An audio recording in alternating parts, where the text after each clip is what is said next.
Hindi ko ho maintindihan na kung bakit ang ating mga leader or yung iba ang pinaglalaban is yung mga kriminal at adik. Bakit ho hindi nila ipaglaban din yung mga katulad kong biktima na mga adik? Hindi ko sinasabing ang pagpatay ay tama. Wala hong ganon. Pero sinasabi nilang may due process dapat nung pinili na magkaroon daw ng sinasabi nilang EJK. Bakit ho? Yung hubang 2 taon or 5 taon na naghahasa ng isang drug addict, nagkaroon din huba ng due process? Hindi, di ba? Yung ordinaryong mamamayang Pilipino, estudyante, nagagraduate sa kolehiyo, pinatay ng addict, may due process? Wala, di ba? So kaya kayo dyan, kayo, nang sinasabi nyo, you are after for human rights, tigilan nyo po kami. Kasi kung human rights, mas binibigyan nyo ng pansin yung mga biktimang bata, kababaihan, at mga biktima ng pinapatay ng mga drug addict at nasirang buhay ng mga drug pusher and dealers.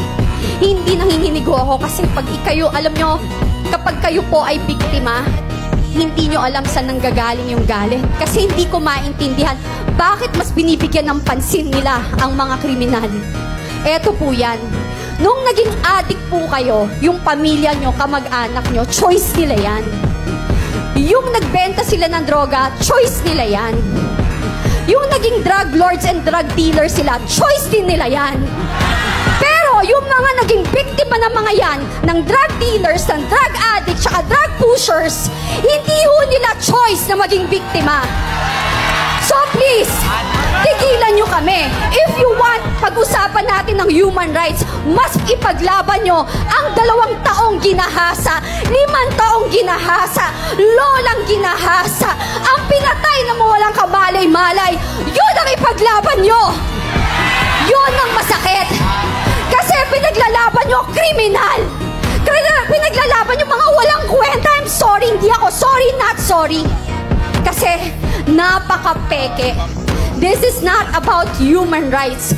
This is a political assassination. Kasi kung kampante kayo at talagang confident kayo na ang liderato nyo ay nasa tama at okay, hindi kayo manggigipit ng tao.